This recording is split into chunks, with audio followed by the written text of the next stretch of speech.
Hey. Hey, you. Announcer guy. My name is Ronnie. Fair. Ronnie. Don't do what you did last week, okay? What's that? You hit record before I was ready, and there was all this useless banter before the show. Oh. Well, yeah, I won't do that again. I'm sorry. It's okay, Ronnie. Just, don't let it happen again. Just let me know whenever you're ready. I'm ready to go. So just point your finger and let's go. Okay, in 5, 4.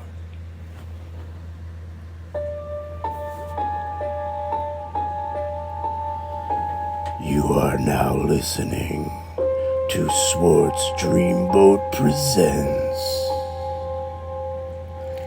Not Scary Stories.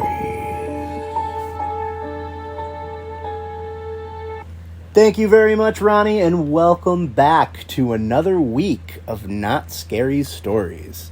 So glad you can join me this week. It's been quite a week for me. This is my last week of being 38 years old. On Sunday, September 29th, I will be 39. 39.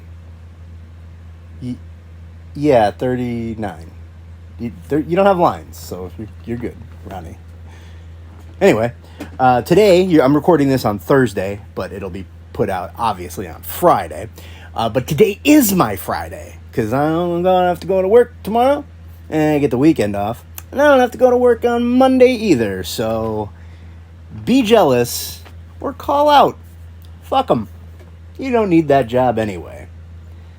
It's crazy that I lived to see, at least 38, A couple more days are waiting in the wings here, so you never know. Tomorrow's never promised. However, I'm surprised that I lived as long as I have so far. Although I do have this theory that 7 years ago, as I was leaving New York City, I slipped and hit my head.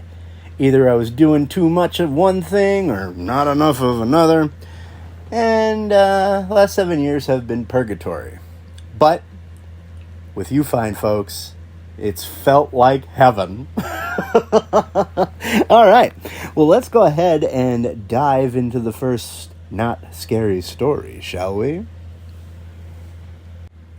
Tonight's first story is titled The Wereduck. I was sad. Needed to clear my head. My grandfather used to take me to the park and feed the ducks. After Mallory broke up with me, it was the only place that I could think of to go to give me comfort. So I got my bag of corn kernels and headed over. It was a lovely autumn day. A chill in the air, but still very blue and sunny.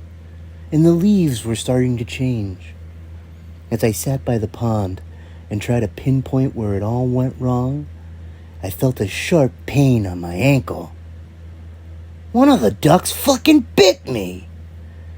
I threw some corn on the ground, and the duck just growled and flew off.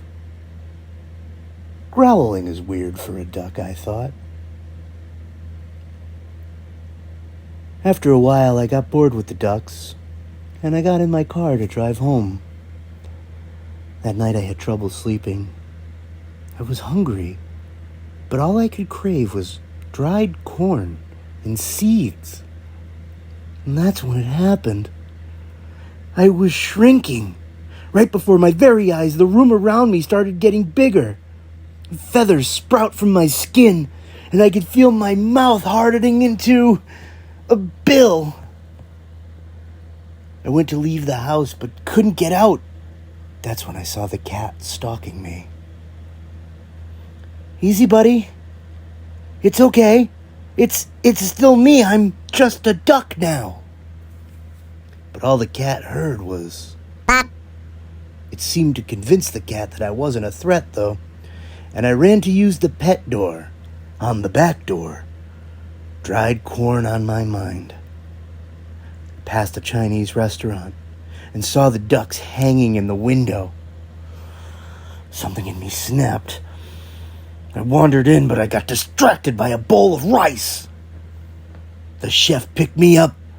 I thought for sure I would be butchered and hung up with the other ducks. But the chef was a really nice guy. He figured I was a park duck, what lost his way, so he gave me a lift back to the park. And that's where I saw it. The duck who bit me. He was laughing. What's up, Mother Ducker? It made sense I could understand him, as I was also a duck. I asked, "Why did you do this to me?" He said, "Boredom. A duck bit me in 2006, and I never tried to turn anyone, so I figured better late than never." I told him I didn't want to be a duck, and he said, "You can still be a person, except when you get mad or during a full moon." I was now a wereduck. It's pretty uneventful, but these days, I don't mind the life. Flying south for the winter. Except that one time I turned back into a person mid-flight. I plummeted and turned back right before I hit the ground. Duck life is pretty sweet. The only thing I dislike is whether I'm a human or a duck. I still have a corkscrew penis. The end. Oh! Wasn't that not terrifying at all? I wasn't scared. You don't have lines, Ronnie. Anyway, I want to move right into the next story. You know, I don't want to small talk here. I don't want to banter. I just want to move right into the next story. And, oh,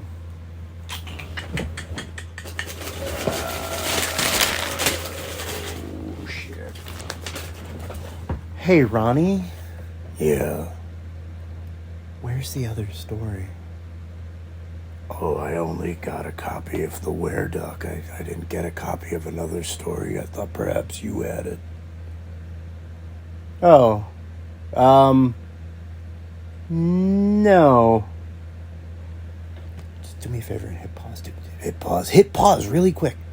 Okay, I got it. You got a story? Yep. Yeah, I got one. I don't see this. Where's the copy of the story? It's right up here, buddy. It's right up here. It's in your brain? Yes, like in my thoughts, not like physically squished into my brain. So I'm just gonna make it up. You're just gonna make it up? Yeah.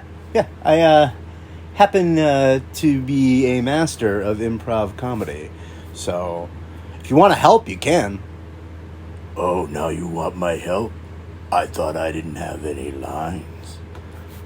Typically, no, but this time you will. Because hey, last episode, what did you ask me? I asked if I could tell a story. You asked me if you could tell a story, and I'm gonna make that dream come true. Okay, so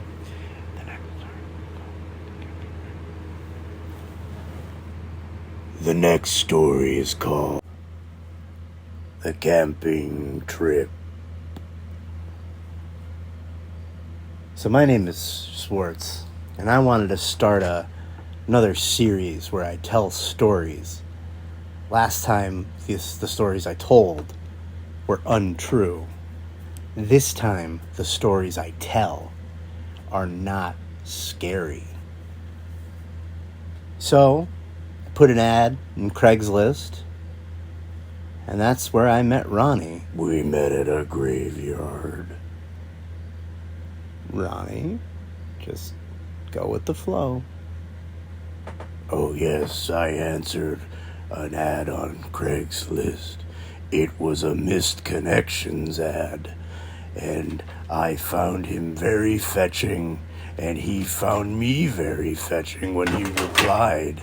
And then what ended up happening was he needed an announcer for his show, Schwartz Dreamboat Presents Not Scary Stories, and he asked me to do it because I have a beautiful radio voice. Exactly. So, the show gets kind of arduous sometimes.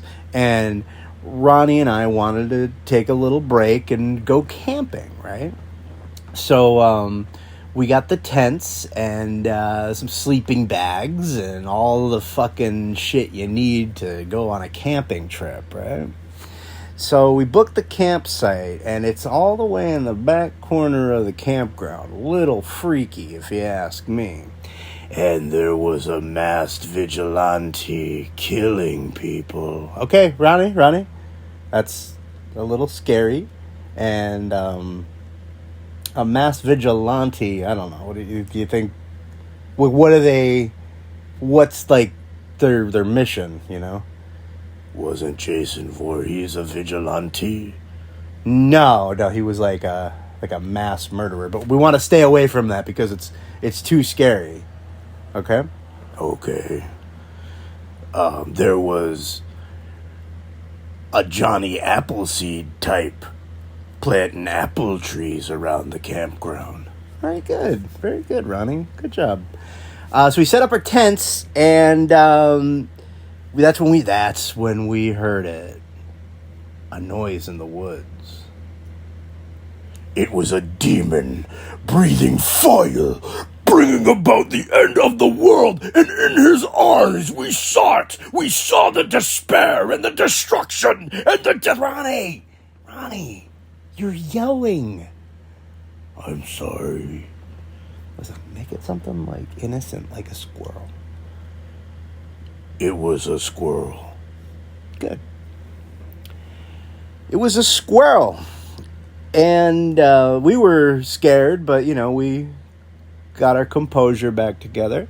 And then me and Ronnie decided to relax. We lit a campfire and lit a joint. Whoa. I read the campground rules. You cannot have marijuana in the campground. Ronnie, let me teach you real quick about yes and. Yes and? Yeah, I just said that. You just go with the flow, buddy. You agree with everything. You don't negate. It just kind of just kills the scene. The scenery, right. And we don't want to kill anything because this is a not scary story. Exactly, Ronnie. So then we decided to roast marshmallows, when all of a sudden, the marshmallows started roasting us. It was like Don Rickles, He was like, hey, hockey puck, you're Italian, and Italians do this, and then Hispanics do that. And Ronnie, you know what? Maybe this wasn't the best idea. Why don't you wrap it up? Well, we'll wrap up the story, and then we'll just go and relax. Okay. So we started to put the camp away, and that's when we saw it. It was a preacher of a faith that we don't believe in. He was very kind and helped us put away our camp. Then we all went to IHOP. The end. Pretty good. You better write something for next week. I thought this would be a good idea, a fun idea. I got the idea off of one of my TikTok followers, Synthonia. Am I saying that right? If I'm not saying that right, I'm sorry. But I asked for suggestions, and that was the one that she had, a camping trip where nothing happens. I mean, ours was a little clunky. You're right. It's much better when you sit down and write these things out. But, I was a little hard on you in that story. I think you did a good job, Ronnie. You're a good announcer and a good, dare I say, co-host. I don't want to read a story next week. And you don't have to. But hey, look at that. We are almost at 15 minutes. It's time we let these folks go to bed. Time for nappy nap. And I think after my laundry's done, I'm going to take a nappy nap myself. What about you, Ronnie? What are you going to do for the rest of the night? I don't know. I don't have many friends. Okay. You could have just said watching TV. But that's it. Join us next week for Not Scary Stories. And Ronnie, if you would please. Ronnie, you see what happens? You see what happens? You lost sight of what you were doing, and now you're lagging. I got it. You are no longer listening to Not Scary Stories.